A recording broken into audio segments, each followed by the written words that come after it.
Ayan, magandang araw sa inyong lahat. Ayan, sa aking mga viewers dyan. Viewers daw. Ayan, wag na tayong magpatumpik-tumpik, guys. Umpisahan na natin ang ating lulutuin ngayon. Ayan, i-share ko sa inyo itong bago. Ayan, guys. So, mag-umpisa na tayo. Mainit na yung aking kawali. So, lagyan natin siya ng mantika, guys. Siguraduhin mainit. Ayan, lagyan ng bawang. Ayan guys, yung aking bawang ay na-puree na. Ayan, nag-grind na siya guys. Lagi ako may pasiguradong ganyan. So, halu-haluin natin yan guys. Ayan, nakikita nyo, medyo nagbabrown na siya. So, ilagay na natin yung ating manok.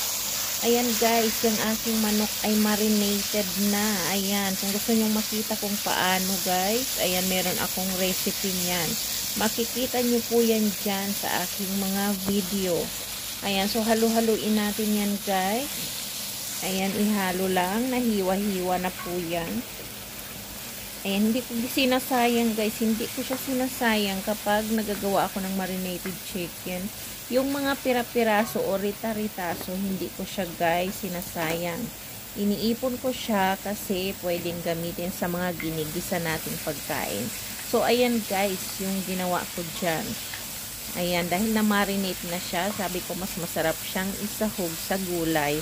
Ayan, so napag-isipan kong ilagay siya sa aking stir fry ngayon na gagawin guys.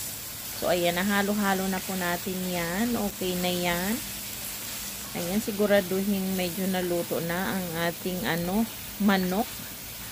Ayan, kapag medyo okay na guys, ilagay na natin yung sibuyas. Ayan po, malalaki lang ang hiwa ng sibuyas guys.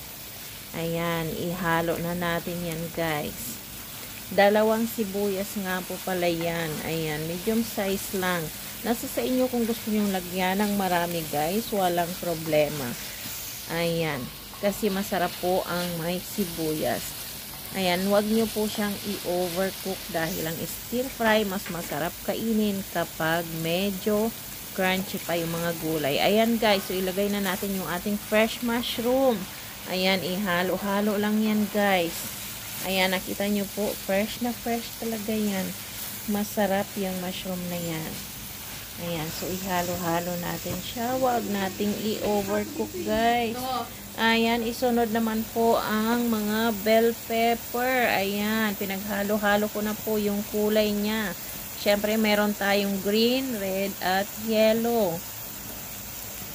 Ayan, idagdag na rin natin yung katawan ng broccoli guys. Siyempre, balatan nyo muna. At siyempre, nilagyan namin siya ng kamote, yung orange guys. Siyempre, yung asparagus. Ayan, pinaghalo-halo na guys. Ayan, so pagkalagay natin, ihalo-halo na yan. Ayan, siguraduhin na ihalo pati sa ilalim guys. Ayan, yung kamote nga po pala or sweet potato, hindi ko na siya binablanch dahil madali pong lumambot yung kamote. Ayan, so hiwain nyo lang po ng ganyan. Ayan, wag naman masyadong makapal, wag naman masyadong manipis guys. Sakto lang po na pagkahiwa. Ayan. So, syempre, isunod natin yung ating carrots. Ayan, guys. Ilagay natin yung carrots. Huwag niyo pong kalimutan, kailangang i-blanch yung carrots. At syempre, lagyan natin ng ating baby corn. Ayan. Hindi ko na siya, guys, hiniwa-hiwa dahil mas masarap po na ganyan siya. Ayan, hindi naman po yan super laki, kaya okay lang yung size niya na yan. Huwag nyo na pong hiwain. Ayan, para hindi siya madurog, guys. So, tamang-tama lang yung size na yan. Ayan. So, nailagay na natin. Siyempre, isunod naman natin yung soy sauce. Ayan, gumamit nga pala ako, guys, ng light soy sauce. Ayan. Para tansyado ang alat, hindi naman sobrang tabang, hindi naman po sobrang alat. So, light soy sauce ay tamang-tama. At syempre, wag natin kalimutan, haluan natin siya ng chicken cubes. Ayan, dahil chicken ang ating sahog, pwede natin siyang lagyan ng chicken cubes para pampalasa palalo, guys. So, ayan, ihalo-halo na natin, guys. Siguraduhin matunaw yung chicken cubes. Ayan, at mahirap naman po kapag nanguyaya ng buo ng kakain. So, siguraduhin nahalo siya ng maigi, guys. At syempre, lagyan natin ng hot water na konti. Ayan, tansyahin nyo na lang po yung hot water na ilalagay nyo. Nasa sa inyo. Kung gusto nyong dami-damihan konti yung sauce, ayan, pwede nyo pang dagdagan, guys. So, sa akin, tama na po yan. Okay na yan. Dahil kapag tinakpan nyo po yung ginigisan yung gulay, magkukusa po siyang magkakaroon ng sabaw dahil sa pawis ng init ng ating niluluto. Ayan, guys, so lagyan natin siya ng paminta. Ayan, powder po yan na black pepper. Ayan, so ihalo na natin, guys. Ayan, nakita nyo, guys, yung kulay niya at yung kanyang pagkaano ng gulay. Ayan, hindi po yan overcook. Tamang-tama lang po.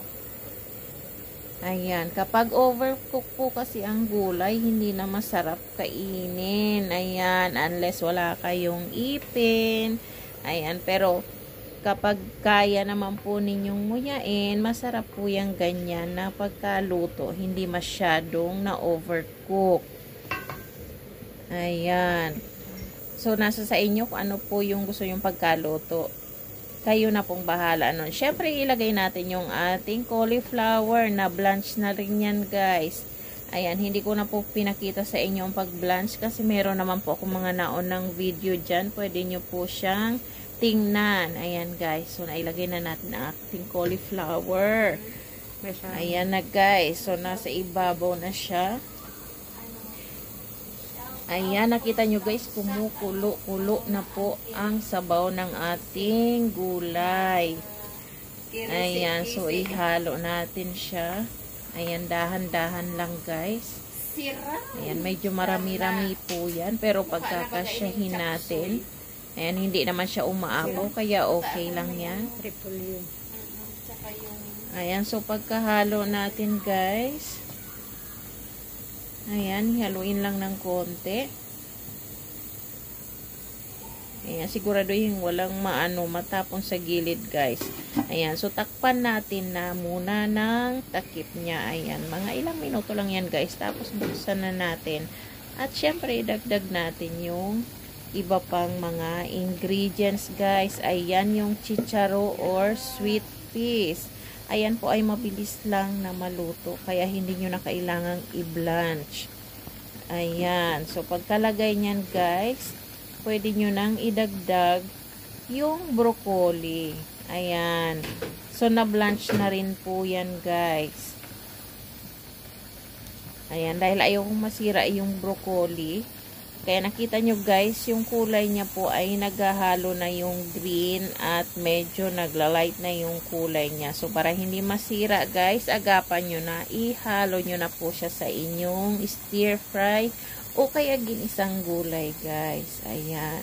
So, yan lang po ang paraan para hindi masira at masayang yung ating mga gulay sa ref. Ayan. Basta may paraan po lagi para hindi tayo nagtatapon ng mga pagkain.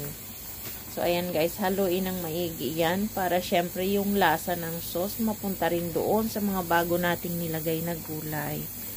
So, ayan. Ihalo ng maayos yan, guys.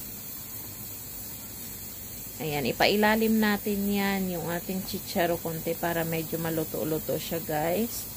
Ayan, dahil huli po natin siyang inilagay. Ayan, siguraduhin nakuha yung nasa ilalim. Ayan, ilagay siya sa ibabaw, guys.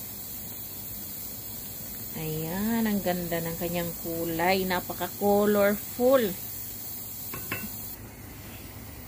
So, ayan, nailagay na natin, guys, yung ating chickpeas.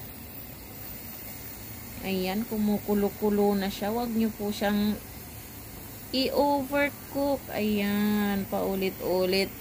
Paulit-ulit tayo, wag i-overcook. Pero kung gusto nyo po ng medyo mas malambot, ayan, nasa sa inyo po yan, guys. Ayan. So, kayo po ang magdi-decide niyan. So, ayan, tinakpan na naman natin, guys.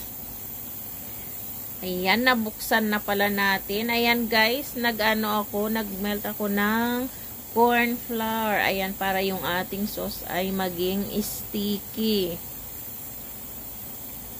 Ayan. So, nasa sa inyo po yan at tansyahin nyo na lang po kung ilang kutsara ng corn flour ang ilalagay nyo at tutunawin. Ayan. Syempre po, depende sa dami ng inyong lulutuin, guys. Ayan. So, nalagay na natin, guys. Ihalo ng maigi yan. Siguraduhin na ihalo ng todo sa ilalim, guys.